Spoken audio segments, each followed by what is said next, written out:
हर रोज एक नई कहानी देखने के लिए चैनल को सब्सक्राइब करें और बेल आइकन दबाना ना भूलें। पूनम हर रोज की तरह खाना बनाकर अपने पति हरिया के साथ खेतों में काम करने निकल पड़ती है और हरिया आगे आगे अपने बैल और हल के साथ चल रहा होता है और पूनम पीछे पीछे चलती है। और जैसे ही दोनों खेत में पहुंचते हैं वैसे ही हरिया अपनी पत्नी पूनम से कहता है, पता है रे पूनम, पहले के समय में जब मेरे पिताजी और दादाजी जब खेत जोतने जावे ना तो उन्हें काफी सारा सोना गहना मिलता था।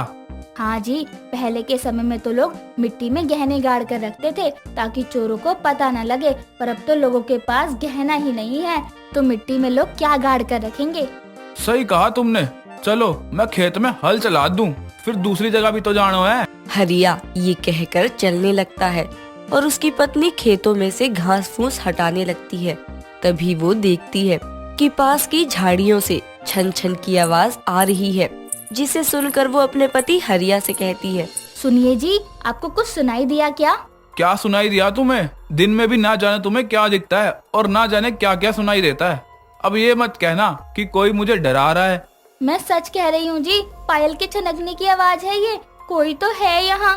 मुझे काम करने दे, हमें और जगह भी जाना है। हरिया ये बोलकर काम करने में लग जाता है, लेकिन पूनम को आवाज आ रही थी।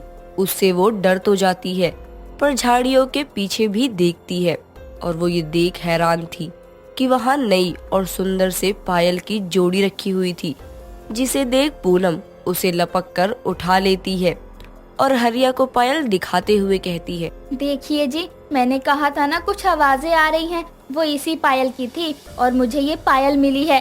क्या बात है, आज तो तूने जाने किसकी सुबह सुबह शक्ल देख ली जो तुझे ये मिलो है। मुझे तो ये कीमती लगता है। ना जी, इसे बेचने की सोचिएगा भी नहीं, मैं इसे बेचने वाली नहीं हूँ। जब ये मुझे मिला है तो मैं इसे पहनूंगी। जाओ जाओ, तुम्हारो जो मन करे तुम वो करो, मैं तो अपना काम करने चला।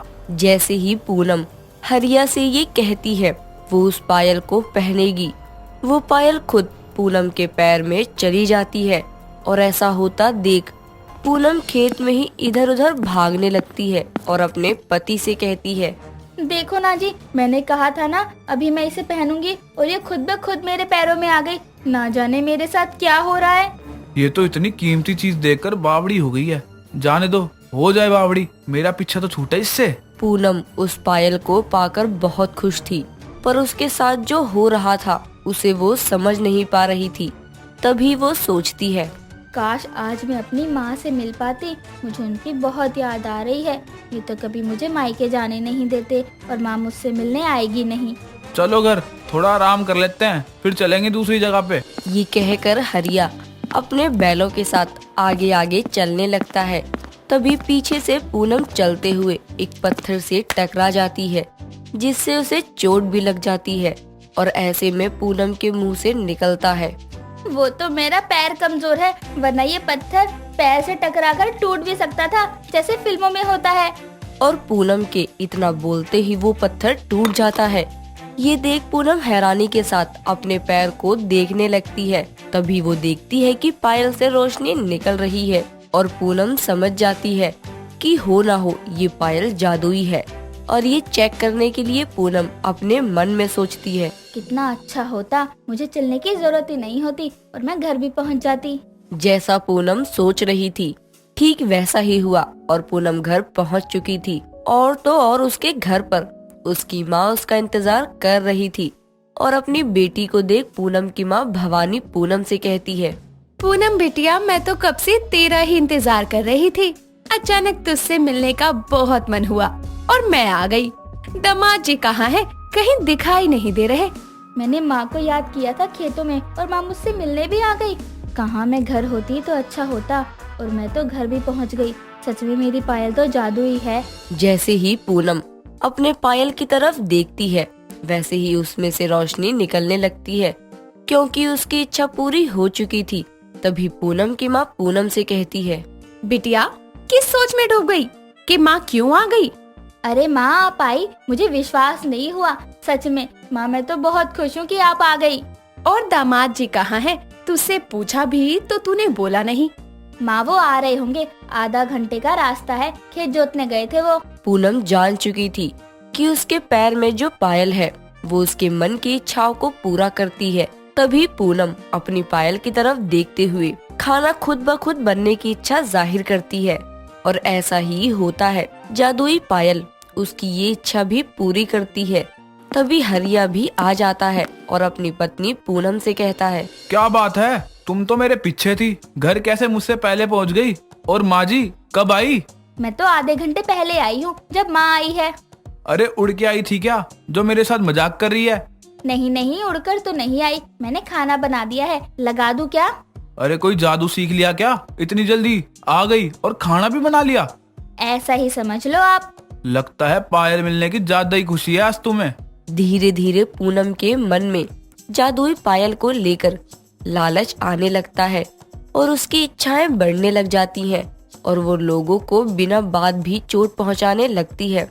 एक दिन पूनम के पड़ोसन गीता पूनम के घर आती है और पूनम की पायल देखकर कहती है, क्या बात है पूनम, कहाँ डाका डाला है हरिया ने जो तुझे इतनी भारी और सुंदर पायल ला कर दी है? उन्हें क्यों चोरी करने की जरूरत पड़ गई? चोरी तो तेरा मर्द करता है, घर घर जाकर। हाँ हाँ, तू भी क्या मेरे मर्द के साथ चोरी में साथ देती है? जो बता रही है। अभी बताती हूँ कल मुही, जाते जाते 10 बार फटके खाती जाएगी तू, देख अभी। गीता और पूनम की आपस में बहस होने के बाद पूनम गीता के बारे में जैसा मन में सोचती है वैसा ही होता है और वो गिरते पड़ते हुए पूनम के घर से जाती है और अपने साथ ऐसा होता देख गीता पूनम के घर से भूत भूत चिल्लाते हुए बाहर निकलती है, जिसे देख पूनम बहुत खुश होती है। अगले दिन पूनम बिना बात गीता को चोट पहुंचाने के लिए मन में सोचती है, आज इसका शराबी पति इसे मारता तो कितना मजा आता देखने में। पूनम ये मन में सोचकर जैसे बाहर निकलती है, हरिया शराब के नशे में आता है और पूनम को ही पीटने लगता है। ये देखने के बाद आसपास के लोग भी इकट्ठा हो जाते हैं और पूनम मन में सोचती है, ये क्या, मेरी बातें तो उल्टा मुझ पर ही आ गई, ये कैसे हो सकता है? तभी वो मन में सोचती है, हरिया मुझसे माफी मांगे सबके सामने। पर ऐसा भी नहीं होता और ये सब देख पूनम घर में जाकर पायल खोल लेती है और उसे जंगल में फेंक आती है। और जैसे ही पूनम उस पायल को फेंकती है वो पायल पूनम की पड़ोस की दुर्गा के पैरों में जाकर फिट हो जाती है। और ये देख दुर्गा कि उसके पैर में अचानक से छन छन की आवाज के बाद पायल आ गई है तो वो सोचती है, ये मेरे पैरों में अचानक से ये कहाँ से आया? ये सोचकर वो डर जाती है। तभी वो देखती है पायल में से रोशनी निकल रही है और वो समझ जाती है कि हो ना हो ये वो जादुई पायल है। तभी वो सोचती है, आज तो मैं बहुत थक गई हूँ, घर जाऊंगी तो आज लेट ही हो जाऊंगी। काश मैं घर पहुँच जाती, वरना मेरा मर्द तो मुझे मारेगा। शराबी भी तो है, बच्चे भी रो रहे होंगे। ये सोचते ही दुर्गा घर पर होती है और ये देख दुर्गा हैरान तो होती ही है, पर वो देखती है कि उसका पति भी घर पर है और उसने शराब भी नहीं पी हुई है। फिर क्या था, दुर्गा समझ गई थी कि जो पायल अचानक से उसके पैरों में आई है वो जादुई है, पर वो उसका फायदा नहीं उठाएगी। इसीलिए वो उसे खोलकर अपने बक्से में रख देती है और पायल से कहती है, मुझे जब बहुत जरूरत होगी तो मैं तुम्हें याद करूंगी मेरी जादुई पायल, तुम मेरी मदद जरूर करना। फिलहाल तो मेरा किरदार ही भगवान ने एक सीधी सादी लड़की के तौर पर बनाया है, जिसे मैं भगवान के मुताबिक ही जीना चाहूंगी। तुमने मेरी मदद की, उसके लिए बहुत बहुत शुक्रिया जादुई पायल। इस तरह सही हाथ में लगने के बाद जादुई पायल का सही इस्तेमाल होता है और लालच वाले के हाथों पायल लगने से वो जादुई पायल उसे सबक भी सिखाती है, जैसा आपने पूनम के साथ देखा था। फाल्गुनी रोते रोते समुद्र के अंदर जाती है और डूबने लगती है। तभी एक आनंद नाम का लड़का उसे डूबते हुए देख लेता है और मदद करने के लिए जल्दी से उसके पीछे से पानी में आ जाता है और फाल्गुनी को बचाकर वापस किनारे पर ले आता है। साथ ही उससे बोलता है, क्या हुआ मैडम, जो इतनी कम उम्र में खुदकुशी कर रही थी? जब जिंदगी जीने का कोई मकसद ही नहीं रहा तो उस इंसान के जीने का क्या मतलब है? पर ऐसा क्या हुआ है तुम्हारे साथ जो तुम खुदकुशी करना चाहती हो? आनंद के बार बार पूछने पर फाल्गुनी उसको अपने बारे में बता देती है। कि आखिर किस तरह से उसका छोटा सा सुखी परिवार था, जिसमें वो अपनी सास दिया और पति निखिल के साथ रहा करती थी। फाल्गुनी की अभी नई नई शादी हुई थी और शादी के कुछ दिनों के बाद फाल्गुनी अपने पति के साथ कश्मीर जाने वाली थी कि तभी उसके पति के पास एक इंसान का फोन आता है और उसकी कॉल आते ही निखिल फाल्गुनी से कहता है, फाल्गुनी, अभी मुझे किसी जरूरी काम से जाना पड़ रहा है। जी, पर ऐसा कौन सा काम आ गया जो आप घर से बिना कुछ बताए जा रहे हैं? आकर सब बताऊंगा। फिलहाल अभी के लिए सिर्फ ये सोच लो कि मेरा जाना बहुत जरूरी है। तुम्हें कोई शिकायत तो नहीं है ना मुझसे? जी नहीं, आप आराम से जाइए और जल्दी आना, मैं आपका इंतजार करूंगी। तुम चिंता मत करो, मैं जल्दी आ जाऊंगा। फाल्गुनी बिना किसी शिकायत के अपने पति को जाने देती है और इसी तरह वक्त बीतता जाता है, पर निखिल का कोई अता पता नहीं चलता। न ही उसका कोई फोन आता है और न ही कोई मैसेज, जिसकी वजह से कुछ लोगों का कहना होता है कि निखिल कहीं मर तो नहीं गया, तो वहीं कुछ लोगों का मानना था कि उसने फाल्गुनी को छोड़ दिया है। धीरे धीरे उसकी सास ने भी अपने बेटे के आने की आस छोड़ दी थी। साथ ही अपने आसपास के लोगों के ताने सुनकर और अपने बेटे के जाने के गम में दिया अब फाल्गुनी से नफरत करने लगी थी।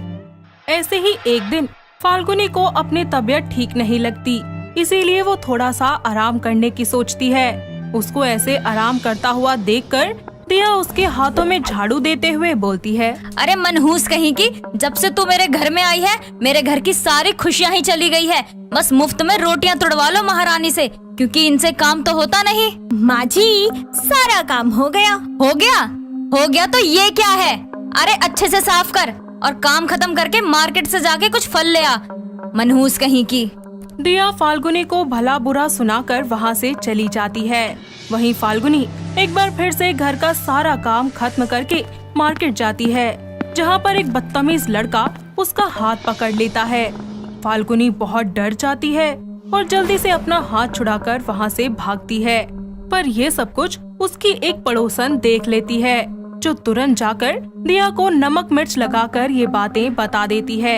ये सब जानकर दिया फाल्गुनी से कहती है, अरे मनहूस कहीं की, घर में आते ही मेरे बेटे को खा गई, मेरे घर की सारी खुशियाँ निकल गई। अरे इतना सब करने के बाद भी तेरे कलेजे को ठंडक नहीं मिली, जो तो पूरे समाज में मेरे घर की इज्जत की धज्जियाँ उड़ाई जा रही है। पर माँ जी, मेरी गलती क्या है? मैंने तो ऐसा कुछ भी नहीं किया। क्या क्या तूने?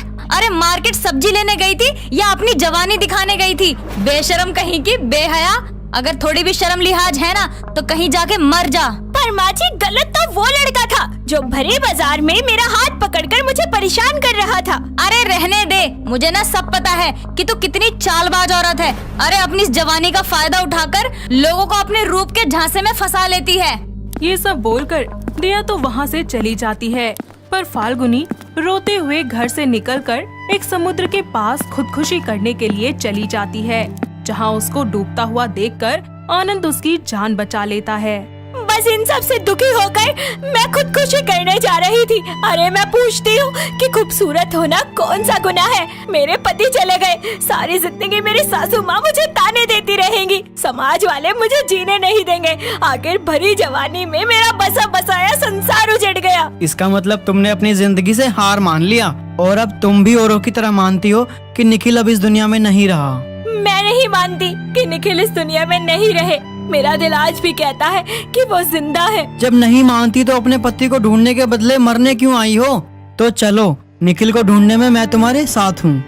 दोनों निखिल की तलाश में निकल जाते हैं, जहाँ फाल्गुनी हिम्मत करके आनंद को अपने घर ले आती है और उसके घर आते ही दिया का गुस्सा एक बार फिर से उस पर फूटने ही वाला होता है कि उसकी नजर आनंद पर पड़ती है। दिया उसे गले लगकर रोने लगती है। ये सब देखकर फाल्गुनी को कुछ समझ नहीं आता और वो अपनी सास से बोलती है, माँ जी, आप जानती हो आनंद जी को? तुम इस घर की बहू हो? हाँ, पर क्या आप दोनों एक दूसरे को कैसे जानते हो? ये तो मेरा दूसरा बेटा है, मेरे निखिल की परछाई। पर बेटा तो इतने दिनों से कहाँ था? अरे इतने दिनों बाद आया है तू, जब तेरे बचपन का दोस्त नहीं रहा। लोग बोलते हैं वो अब हमारे बीच नहीं रहा। मैं आ गया हूँ ना आंटी, अब निखिल भी बहुत जल्दी ठीक होकर आ जाएगा। ठीक होकर? इसका मतलब मेरे निखिल जिंदा है? मेरा बेटा जिंदा है तो मुझे उसके पास ले चलना आनंद उनको एक मेंटल असाइलम में ले जाता है, जहां वो लोग उसकी पागलों वाली हालत देखकर हैरान हो जाते हैं और रोते हुए फाल्गुनी आनंद से पूछती है, निखिल जी की ये हालत कैसे हुई? आनंद, अगर तुम्हें निखिल जी के बारे में सब कुछ पता था तो तुमने हमें कुछ बताया क्यों नहीं? बोलो, आखिर क्या बात है जो तुमने हम सबसे छुपाई है? मुझे माफ कर दो आप दोनों, क्योंकि निखिल की ये हालत आज मेरी वजह से हुई है। आनंद उन दोनों को बताता है कि उस दिन उसी ने निखिल को फोन किया था और बोला था, निखिल यार तू जल्दी से मेरे पास आ जा। भाई पर तुझे हुआ क्या, बता तो कुछ। भाई एक इमरजेंसी है, तू बस जल्दी से नासिक आ जा। अपने दोस्त की वो दर्द भरी आवाज सुनकर निखिल जल्दी से फाल्गुनी को बिना पूरी बात बताए रातों रात घर से निकल जाता है, जिस बीच उसका एक्सीडेंट हो जाता है और इसके कारण उसके दिमाग पर गहरी चोट लगने की वजह से वो अपना मानसिक संतुलन खो बैठता है। ये सब कुछ जानकर दिया उससे कहती है, पर ऐसी क्या इमरजेंसी आ गई थी बेटा तुझे? आंटी आप मुझे माफ कर दो, मैं बस निखिल से एक प्रैंक कर रहा था, क्योंकि उसने शादी कर ली थी और मुझे कुछ बताया तक नहीं।